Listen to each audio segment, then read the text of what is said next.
Hey everyone, welcome to another episode of the Caleb Davis Show. This will be episode 4. This is episode 4. Episode right. 4. Episode 2 went a little lengthy and we got stretched into... Oh, that's right. Yeah, that's okay. Had a lot to talk about. Today, check this out. We are doing our very first album review, and it is going to be none other than the classic Doors' first album. Got to be one of the greatest debut albums of all time. Oh, yeah. No, yeah, this is kind of a quintessential 60s deal. I think probably also defining in terms of like heaviness. Yeah. I mean, it's a different kind of heavy. We'll probably get into that later, but a different kind of heavy. But oh yeah, definitely a classic debut album.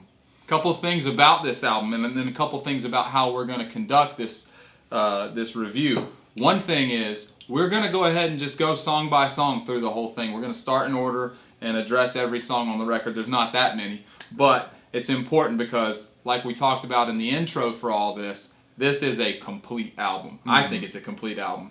And it was their debut album. Absolutely. So a couple interesting facts about this thing.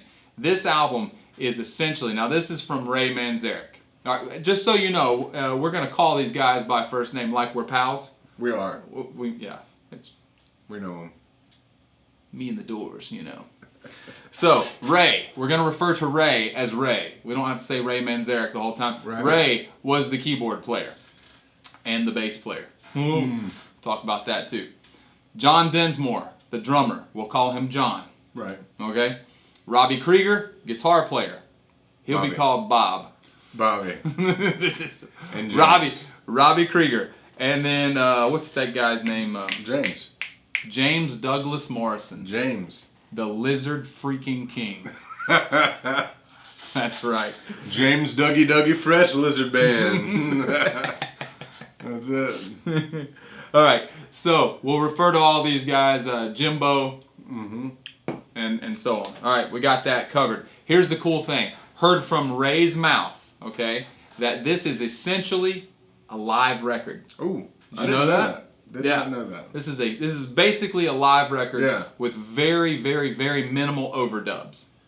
Was unaware. Yeah, what you run into generally in bands' debut records is that they've had all this time and experience of playing that set of material live, so there's very little rehearsals needed, very little time needed to edit down things. They're not writing in the studio. No, it's like we've been playing this for the last year and a half in clubs every single night, and that's exactly what happened. This stuff was pretty well executed on the fly, and they knew what they were getting into, and they just rolled with it. So that's an interesting fact.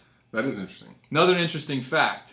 This album came out in 1967, the Summer of Love, and by late July, this song, "Light My Fire," was the #1 song in the United States. Wow. That is good. Yeah. I always think of the Ed Sullivan incident, Light My Fire. Absolutely. That's always what comes to Share mind. with everyone the Ed Sullivan So the incident. Ed Sullivan incident, as I remember it, or heard it on probably like Behind the Music or something on VH1. The movie, maybe. Yeah, maybe the movie. So the Doors are on the Ed Sullivan Show playing this #1 hit in America, Light My Fire. And there's a lyric in that song, "Girl, we couldn't get much higher." And they were asked, I think, to not use higher, to be creative or clever and use a different word. And James Douglas, the Lizard King, decided to look squarely into that camera and say, "Higher." And he looked real crazy, and it was almost like a underlining instead of editing. Yeah. Now that's word. if you go back and watch the movie. Yeah, he does the weird. Val Kilmer was like, "Higher," and he got all up in the screen and everything. If you go, it's much less dramatic when you go watch the real Ed Sullivan. It kind of just looks like he forgot. He was supposed to say.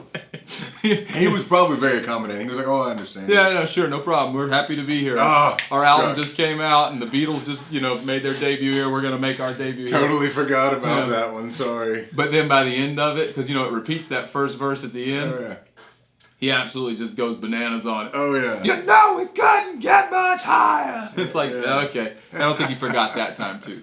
So anyways, cool thing about the Doors in general, I believe that the Doors, and you may disagree with me on this. I believe that the Doors were the first true bad boy band.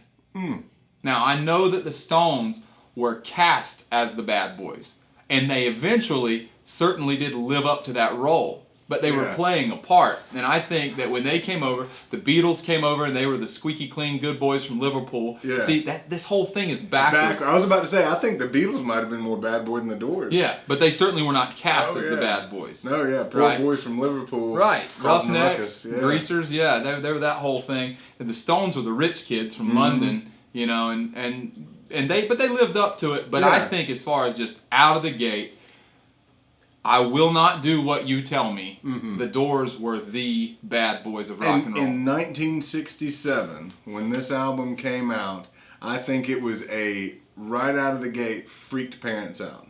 Yeah. I think so for the 16-year-old high school kid who was like, "Oh, this new #1 song, Light My Fire, I'm gonna buy the album," and just everything about it, everything about the image, everything about the TV presence or the marketing at the time, reputation, radio disc jockeys probably talking a lot about rumors and that sort of thing. They effectively sealed up that image and that reputation for, like you said, being a bad boy band pretty quick. So I think it was authentic. Yeah. Ended up, I mean, I think we're not going into the history of the Doors here necessarily, but I think ended up possibly contributing to his demise. Oh, yeah. I mean, they ended up being in trouble and having been under investigation and all kinds of stuff. Oh, and sure. Anyways, yeah, so thought that was really cool. Nice to point out, we're going to talk about this in a little bit, but the weight of this album is, I'll tell you this, certainly for its time, unparalleled. Yeah. The darkness of this record, I mean, you just look at the cover. I'm going to put this up here in front of my face. Look at this cover. Oh, yeah. Those dudes are not smiling. Nope. This is not your mama's band. All right? And when this came out, these were the rule breakers. These were the outlaws, and they were dark. And their music, although it may not have been heavy in a sense of like Black Sabbath heavy, Right. or even heavy like, you know, like Cactus and Vanilla Fudge and some of those other bands that were around that were heavier on the, you know, just on the bass end Blue and that kind of Cheer thing. and- Yeah. No, it was nothing like that. It was heavy in the sense of darkness. Yeah. And everything had an underlying theme of like death, and it was really cool. So one of the best examples, one of our buddies who came over here a couple it was the last week for our Yeah, the top two-part 5 reviews. series. Davey Yeah. Road, he describes the Doors as demented carnival music. Ha! And I thought, well, that's appropriate. There's a particular song on here that kind of hits the mark. Now, so here's what we're going to do. Carnival. Now, we're kind of fresh on this YouTube thing, so I'm not really sure how much we can actually play of the Doors songs and not get in trouble for it. But we're going to talk about them, and we're going to maybe pick a little bit of them ourselves and give Yeah. you some examples. I don't know that I'll be playing any actual songs from the album, though. Yeah. Let's just be safe. I mean, I don't know how it works either. I don't feel like dealing with it. Do you? Yeah, no, not really. We can play this whole album, so let's Yeah. just move on. So let's get started. Yeah, absolutely. Right out of the gate, break on through. Right on. Hit Starts with a drum beat, and it starts with a cool drum beat. bossa nova. Bossa nova. I was about to ask. I don't know technically what it is, but you can tell it's an intentional drum beat. So, a couple quick things that I have got. Oh, we're going to get a No, little, you go ahead. a little demonstration here. You can't see me, but it's okay. So this is the first thing that you're going to hear on this record is this right here. Right on. And then you've got this next part coming in.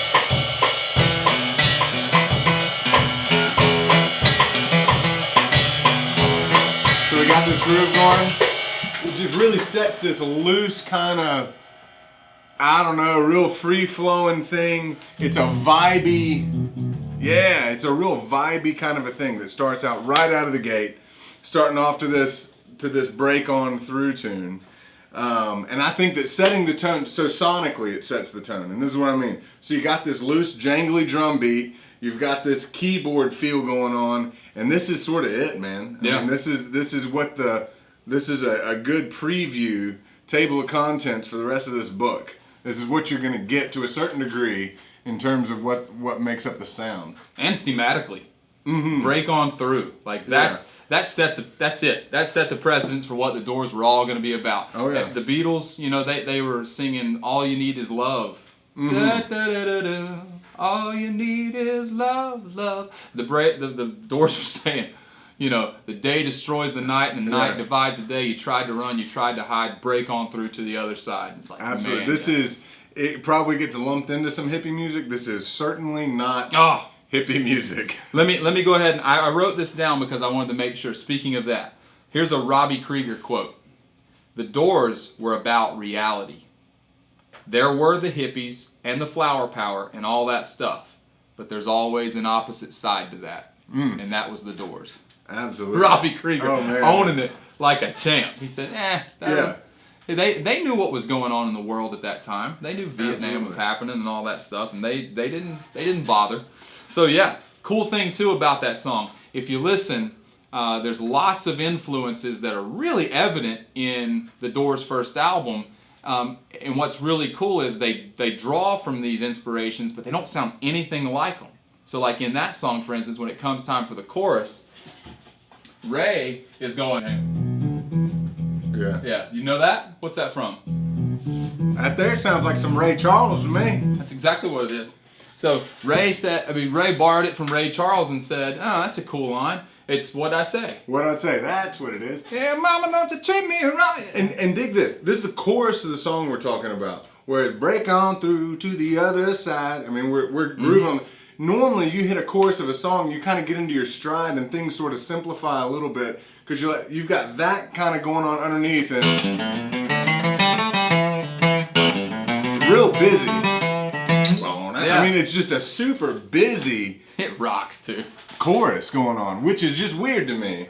With that, like with the melody that's going on, and there's just all this busyness underneath. It's a lot of energy. All in all, it was cast as the first single for the album. Didn't do well. I'm not sure that it maybe was a little too hard hitting for a day because it actually, I mean, that song crushes. It does rock, especially at the end. Week to week, day to day. You know that's a hard. It hits hard and it's about heavy things. Maybe people weren't ready for it. I don't know, but it didn't do well. So they backed up and punted and made one of the other tracks the single, and then they went through the roof. All right. Yeah. Soul Kitchen. Soul Kitchen, man. This when it starts out. It reminds me of When the Music's Over, kind of. This is my first thoughts with it. Mm-hmm. It's another Doors tune. But I would say, as far as the Doors go, this is funky. You know what I'm saying? Yeah. I mean, like, for the Doors, this has kind of got a little bit of a funky feel to it. A really cool guitar thing going on, rhythm guitar-wise, that Robbie Krieger's doing. He got that from James Brown. Speaking of the influences, he said he wanted to mimic a James Brown horn line. So if you go back and you listen to Papa's Got a Brand New Bag, it's like, and then listen to the chorus to Soul Kitchen, or not the chorus, but listen to the verse to Soul Kitchen, and it's and again, the Doors don't sound anything like James Brown. Oh no! But it's just super cool that like you can tell where all their influences come from, and it when you're your own person, you always pull from other people that just never sounds like them. So the inspiration came there, and then they became the Doors with it. Absolutely. Dope song, all in all. One of my favorites on the record. All right, let's get to probably your favorite on. Is this your favorite on the record? It's getting there. It's one of them. The Crystal Ship. The Crystal Ship starts off. I sent you a text message about this. I don't even know. I think he is singing in a different key. Before you slip into. So it sounds like it's going into a different. And then when the band comes, anyway. So it starts off like we just demonstrated for you very well. It starts off with this kind of eerie, patient vocal thing, and then the band just kind of comes in, and you drift off into Neverland, pretty much. I mean, the Crystal Ship is great. So piano solo.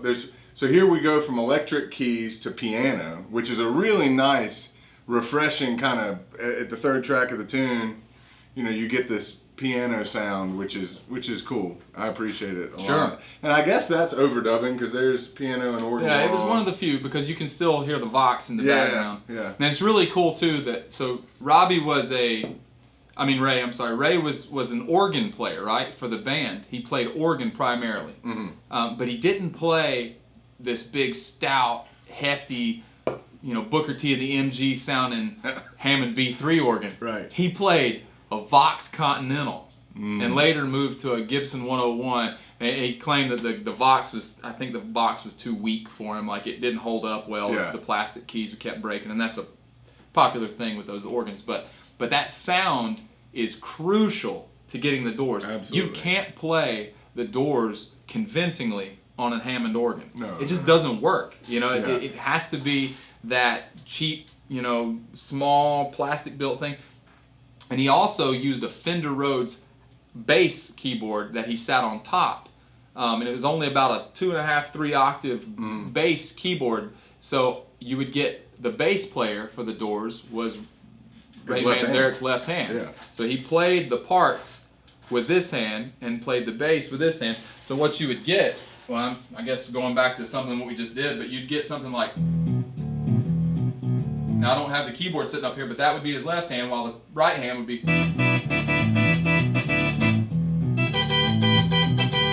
something like that. Yeah. And it was really cool. So he would solo with one hand, play the bass with the other hand. Good stuff. Absolutely. Cool. Let's look at 20th Century Fox. Super cool guitar intro. Yeah. I just think, man, you could sit on that thing for forever. Why don't you hit it real quick? Hit the, and I'll come in. I'll come in on the other part.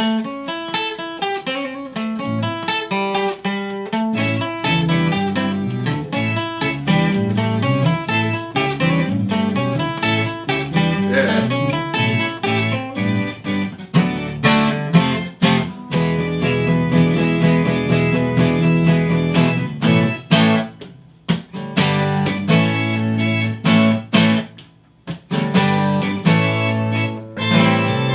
That's right.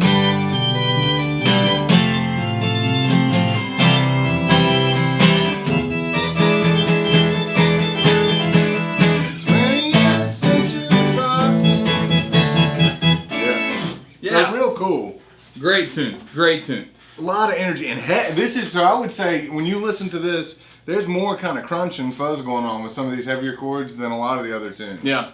So it's not like a heavy sounding song necessarily, per se. No. But what's really cool about it in Doors form is that it starts out with this nice Mixolydian kind of A major to G major kind of thing. Absolutely. And then it just switches. And for anybody who knows music theory, you know that so like this parallel switch to the minor is a strange motion to make in songs. Absolutely. And it's exactly what they do. So they have this thing. And then when he goes all of a sudden to that, that's why I froze for a second. I said, what was that? And it's straight A up. minor, yeah. So you're coming from this A, and you're going to an A minor. Yeah. It's a really cool, like they were not your 3 chords in a cloud of dust kind of Oh band. no, yeah, I don't think so at all. But yeah, it's a good energy song, man. It hits hard, got some heavier sounding parts. Yeah, I dig it. Excellent. Let's talk about the Absolutely. cover song on the album. Alabama? Did you know that? I did not. Who is that? Oh, it's Kurt Weill. It's an opera. Really? Yeah, it's an opera. I had to write this. It's called. I had no idea. Yeah, it's called Mahagoni. Okay. And it's like straight German oompa kind of stuff. It does have a So when you said that Dave said it was a Davy Road, that is. Look at me using his friend name. No, don't use the friend name. Stage name Davy only. Road said that it was like demented carnival music. Yeah. That's this song I wrote on here. Is there a dulcimer question mark is one thing I wrote. It sounds like a dark carny whimsy. Oh yeah. And the more of a joke it sounds like, the creepier it gets. Yeah. Because it starts to sound like, oh, you got to be kidding. Is this comic relief? And then you're like, oh no, this is out there. Yeah. This is strange. Yeah. This was an opera. Yeah. And Ray pulled it out, and the guys were like, "What the crap are we supposed to do with this?" And they went for it. And the cool thing is, like, you love the Doors. You didn't know that was nobody knows it's a Door. I thought that was straight out of Jim Morrison's Jack in the Box brain. Show me the way to the next whiskey bar. Don't ask why. It sounds like Jim Morrison, but It definitely does. But straight up out of a playwright, right? Oh man. How weird is that? That is interesting. All right. So now on to the big boy on the album. To the number one hit, This is right? the number 1 hit, "Light My Fire." Yeah. Where do you want to go with that? Tom Hanks. I am pretty fire. Come on, baby, light my fire. Oh, it's great, right? I am a fire. I mean, but truly, so we joke about that. This was a #1 hit from 1967 that made its way into a Castaway movie, and as soon as it happened, everybody who watched it was like, "Oh, Tom Hanks singing the Doors! Look at him go!" Yeah, yeah, because they didn't call him by his play name; they called him Tom Hanks. I don't remember his name in the movie. No, I Probably have no Tom. idea. His name was Tom. In the Hey, movie. oddly enough, another Latin groove. Oh, really? Yep, another Latin groove on that one. Mm-hmm. Actually, across the board for the full band, there's kind of a Latin thing. It leaves it, but it starts with that Latin groove. Yeah. This is cool. I'm gonna give you a little personal shout here. So, when I was in school, they had Robbie Krieger come talk to us. And actually, if you see one of the little items I have laid out here, I have all my Doors Look at paraphernalia there. laid out. One of the items I have here, this is a photo I took when Robbie played, which, by the way, God, they came out to Backdoor Man. He said, and all those Berkeley kids, you know, who are used to like, it was like, well, everybody's head was going like, so anyways, Robbie, there's Robbie's autograph on a pick guard and everything. Got the nice picture Like a of photo? the yeah, Yeah. man, isn't that cool? So when Robbie came and talked to us, one of the things that we always did, so Berkeley would bring these guys in a lot, and it was really cool of them. They do like these master classes, Yeah. and they would always have a Q&A at the end. And one of the students asked a great question. They were like, "All right, so Robbie, you were portrayed in the Doors movie, and you know, how accurate was that movie?" Yeah. And I thought this was pretty interesting. He said, "Well, you remember that one scene that he said when we were in the beach house and we were working on Light My Fire, and I came in and I played the song, Yeah. and then you know, Ray was like, well, let me work on an intro, you know, and he's like, you guys just get out for a little while, go out to the beach," and we just walked, and we were right on the beachfront and all that. He goes, "You remember that?" And everybody's like, yeah. He goes, "Oh, okay." That was the only part of the whole movie that was realistic. He said that scene is exactly how it went down. Yeah. And he said the rest of the movie is just, he said it was garbage. I mean, Did you get to talk to him, like just you and him? oh yeah. You know what? I'm going to post a picture. Let's see. Oh, right there. Right there. You see that picture? It's Yeah. right here. This is me and Robbie Krieger together. So yes, I did get to speak with Robbie. Great guy, super nice guy. That's quiet, cool. very quiet man. Yeah. But I did think that was cool, that the way that the song was written, the #1 hit, was written by Robbie Krieger, not James Oh, Morrison. yeah. That is Isn't way that cool? That's absolutely James, cool. was that I call him James Morrison just now? James. His real name, James Douglas. James Douglas. Yeah. Dougie Fresh. That's right. Jimbo Dougie Fresh, Lizard Man. There's an organ solo in Light My Fire. That's really cool. There's, Let me just say that. Shout out to Raybert Manzarek. yeah. The thing that he was talking about though, with the left hand doing the bass part and the right hand doing the other part, I think when I was listening through trying to think of clever things to say, it's particularly pronounced during his organ Oh, yeah. solo. More than other players. You can hear it on almost every song, but it is It's a very pronounced on the solo for Light My Fire. I think he's this the whole. Yeah. Doing that the whole The whole time. Yeah. Yeah, man, that was excellent, and they were another inspiration for that section was my favorite things, John Coltrane. Oh, yeah. With the big open solo sections, and that's why Robbie took this big massive solo, and Ray, you know, they all go for Yeah. it. Great tune. All right, let's see, Backdoor Man. This is the blues on the song. Is it the blues on song? So let me just do this really quick. I just want to say this to you folks that are watching. You men, eat your dinner. Eat your pork and beans. I eat more chicken any man ever seen. Poetry. I mean, we're gonna get to a song that's legitimately beautiful poetry, but listen to that. You men eat your dinner, eat your pork and beans. I eats more chicken any man ever seen. Yeah. Blind Willie Dixon. Oh man, This is that's another tough. cover song. Another cover song. I knew this one was a cover. Yeah. The blues tune. Yep, great song. Used to be the opener a lot of the times. Again, we saw him open A with. good introduction to Jim Morrison's gravelly voice. Oh yeah. I think it's the first time on the record you really hear I'm him. a back down man. Yeah, he screams absolutely. a little bit. Yeah. I looked at you. Now I'm gonna take this one. Yeah. I'm gonna take this one Take for it. a second. I think this song. So this is an underrated song on the record because you have so many other huge hits. But I looked at you. To me, is a quintessential '60s piece that I feel like the Animals could have recorded, Oh, the yeah. Beatles could have recorded. Like this could have been any number of people, but it's in its form. Some of the other songs I don't think could have been in their form other people. It had to be the Doors. This one is really nice poppy sounding song, but it still eats door. It's like Oh, this yeah. is all it is Doors. It just sounds like it, right? Absolutely. The song in its form could be something else, but it never loses that feel of just like that dark weightiness. And I don't get. And another thing I'd like to point out is the G flat in this song, right? When he goes to, let's see, I think it's like a when he goes to the B flat, Yeah. the A flat. Yeah. That's. Yeah. Where'd that chord come from? I have no idea. Super cool. It does not in any way. It's the tritone of C, and it somehow goes back to C minor. That's the Doors for you. Absolutely. Musically interesting. I wrote, similar to what you said, seems like an obvious attempt at a 60s pop single. The Doorsness of it still redeemed it and legitimized it. That's We're on the my same thoughts. page, brother. Absolutely. I'm gonna give you this one. This is your favorite one. End of the night. Sorry. End of the night. End of the night. So it's mellow. There's a new keyboard sound that shows up on this song that has not. So we mentioned that there was piano on Crystal Ship, which is one of my other favorite songs on this record. On this song, there's a new keyboard sound, and there's also kind of a real watery sounding keyboard. It's all the Vox, but it's the Yeah. vibrato settings on the Vox. So it's getting some really cool sounds on it.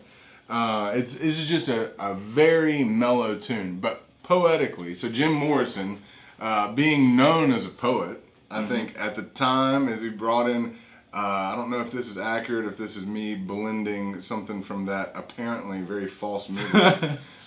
But he was more of a kind of a film art kind of a guy, poet sort of a person. He went to film school. More than a singer necessarily, and just sort of turned into one by nature of being in this band. But listen to these lyrics. Take the highway to the end of the night, end of the night, end of the night. Take a journey to the bright midnight, end of the night, end of the night.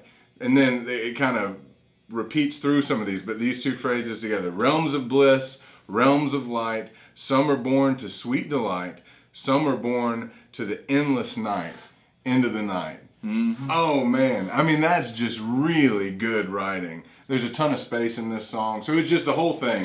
The quality of the lyrics and the space of the tune, great song. More borrowed chords also in that song. Oh really? Not key related chords. Yeah. Yeah, that's good. Take It As It Comes.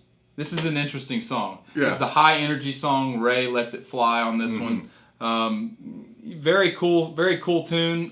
Again, you have some parallel shifts in the chord structures there, where you start in E minor and end up in A minor with an E major chord as the 5. Right. It's really interesting stuff. Like I said, I think the feature on that is Ray with his almost fugue-like organ playing. Very nice. Yeah, absolutely. So then the song that probably, and if you'll notice, we have, I have the Apocalypse Now, the director's cut Extended out here. one, yeah. There's a reason. This final song is probably the, I'm not going to say it's the best, it's probably just the quintessential Doors song. Absolutely. So here's what you run into with this, and I want a fact check on this. But you've heard of the 4-minute barrier Right. that songs were in, right? All the 4-minute barriers, and the breaking of the 4-minute barrier, and obviously even with Light My Fire, which is over 7 minutes long, Right. they had to chop that up for radio. They made that like a 3-minute song. They cut the solos out and Right. everything. All right, the end. I'm gonna go ahead and go out there on the limb and say that nothing else.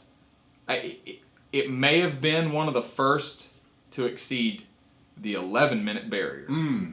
is 1967. Yeah. I don't know too many people that put out 11-minute songs at that time. That's true. Hendrix had Third Stone from the Sun in the same year, but it wasn't that long. I think that stayed under 10 minutes. So I don't know, man. This is a good fact check. Yeah, it might be one of the longest first songs. Yeah. You know, first longest songs, whatever. However you want to say that. Also, super. I mean, this is the darkest song on the record. Absolutely. They got that drone. You've got almost an Eastern thing it's a going Middle on. Eastern sounding, like harmonic minor kind of. Yeah, really cool stuff. Really cool. And then, man, you've got, and like I said, with Apocalypse Now, this song is such a, it's such a staple for that period. And I think it's like a culture song. Yeah, absolutely. Yeah, and I think me not being around was heavily influenced by watching it on Apocalypse Now, which is my favorite movie, and oddly enough, absolutely your favorite movie Mine too. As well. And that whole intro where you just see, Martin Sheen's eyes and this continuous scene of no cuts, and then you see this jungle, and as soon as the bombs hit, the napalm hits, this is the end. Oh yeah. Boom, boom, boom. Man, yeah. And that has forever sealed that song as a time and place for me. That song is everything that was wrong with that time period. That was all the violence and the protests and the segregation stuff that was happening and all the war stuff that was going on. Like, I feel like that song embodies everything that was just dark and wrong about that time. It is, and it's a risky song for like the length of time, like you pointed out, makes it unattractive somehow, probably especially then. It's particularly attractive to us, not being in time with it culturally. At the time, there was probably a lot of hurdles to get past with this song, but you've got that. Then you also, like we mentioned it having this Eastern influence. I think that maybe now our ears are kind of assimilated a little bit to some world music. In the middle of 1960, or towards the end of the 60s, that is a really uncomfortable sound. If you listen to Robbie Krieger's guitar playing in particular, it's just in and out of major and minor, major and minor, and which is super dope. But at the time, I think all that stuff, and on top of it, the thematic things about this being the end and there being all this weight to society at the time, made it a challenging song. But I think it just makes it more rich. Pass me the guitar real quick. Absolutely. So like when you hear this song that's going around this drone, right?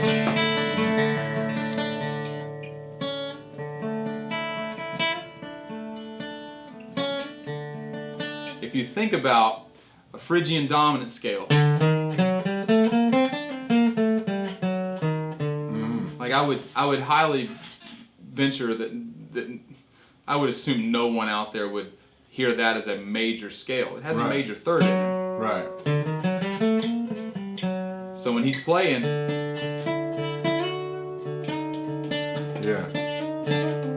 he's putting all these half steps in and out, the major 7.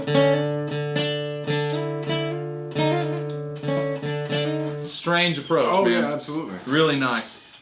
And then you have this incredibly dangerous Oedipus Rex section at the end. Yeah. Whoa, buddy. And it's like I remember even as a kid going, where's he going with this? Yeah. And I'll just tell you, parents out there, individuals out there, there are cuts of this you may not want to listen to. The director's cuts of this, they don't lower the volumes like they did to make it accessible to the general public, or even to put out on this album. Yeah, no, it was the way it was officially released. You can hear it's still kind of troubling.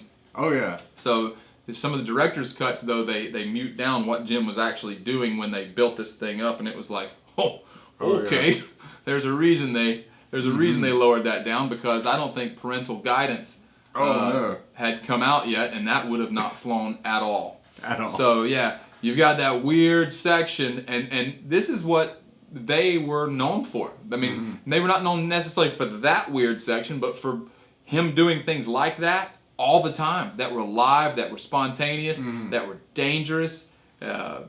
half the guys, I heard Densmore giving an interview one time. He said he was scared half to death, like when they would go out to play. He said because he just knew it was always a rush, but it was so uncontrollable. Yeah. You just couldn't, nobody knew where he was going. So when he goes down this Oedipus complex rabbit hole, it's like, oh boy. Yeah. We'll strap in for the long ride here. That's right. All in all, I do want to point this out. I wrote these down. I want to make mention of a few things just to put this in context. All this weight and darkness of this record. Here's what came out. Just some notables that came out in that year. Vanilla Fudge, Incense and Peppermints, that record. Jimmy's first 2 records, Are You Experienced and Axis Bold as Love. Sgt. Pepper, Magical Mystery Tour, Disraeli Gears. Surrealistic Pillow, Jefferson Airplane. Oh. Yep. Days of Futures Past, the Moody Blues. So you can hear this was a very, very special time in music. Oh, absolutely. In my personal opinion, it was the most special time in modern music. It's my favorite. Yeah. That this era is my absolute favorite to listen to. But I think this album, I'll give my final take. This album stands on its own in a league on its own. It doesn't fit with the Hendrix. Yeah. It doesn't fit with the psychedelic. Yeah. It fits in a league of its own. It is heavy. It is dark. It is certainly pleasant to listen to. And the Doors are one of my all-time favorite bands, and this is one of my all-time favorite albums. Here. You can close the door on that one. Anything you want to add? No, I think that's wrapped up with a nice piece of twine. That's right. Yeah. Tied, sealed, and delivered. To y'all. All right, folks. So hope you enjoyed yourself. Yeah. Go out and listen to the record, man. Please listen to it. Take the whole thing. What is it, 45 minutes long? Take it in. Enjoy it. And we will see you next time when we decide later what we're going to be doing next time. Next time, though, we're going to do a thing. You're going to be there. We'll see you. That's right. Okay. All right. All right. Signing out. Hey, y'all. Thanks for hanging out. Hope you enjoyed this video. Make sure to like, share, and subscribe. You can also follow me on Facebook, Instagram, and Twitter. See you next time.